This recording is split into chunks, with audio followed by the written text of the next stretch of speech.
వరంగల్ నగరంలోని ఓ కార్ల షోరూంలో అర్ధరాత్రి భారీ అగ్ని ప్రమాదం జరిగింది. ఎంజీఎం ఆసుపత్రి సమీపంలోని గ్రీన్ హోండా షోరూంలో ఒక్కసారిగా మంటలు చెలరేగాయి. షోరూంలో ఉన్న 10కి పైగా కార్లు అక్కడికక్కడే కాలిపోయాయి. మిగతా కార్లను బయటకు తీశారు. షార్ట్ సర్క్యూట్ వల్లే మంటలు చెలరేగినట్లు భావిస్తున్నారు.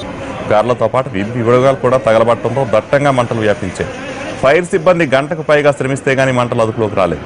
ముందు జాగ్రత్తగా చుట్టుపక్కల నివాసం ఉంటున్న వారిని బయటికి పంపించేశారు. ప్రమాదం జరిగిన కార్ల షోరూం పక్కనే పెట్రోల్ పంప్ సమీపంలోని ఎంజీఎం ఆసుపత్రి ఉండడంతో అందరూ భయపడ్డారు. చివరికి మంటలు అదుపులోకి రావడంతో అంతా ఊపిరి పీల్చుకున్నారు.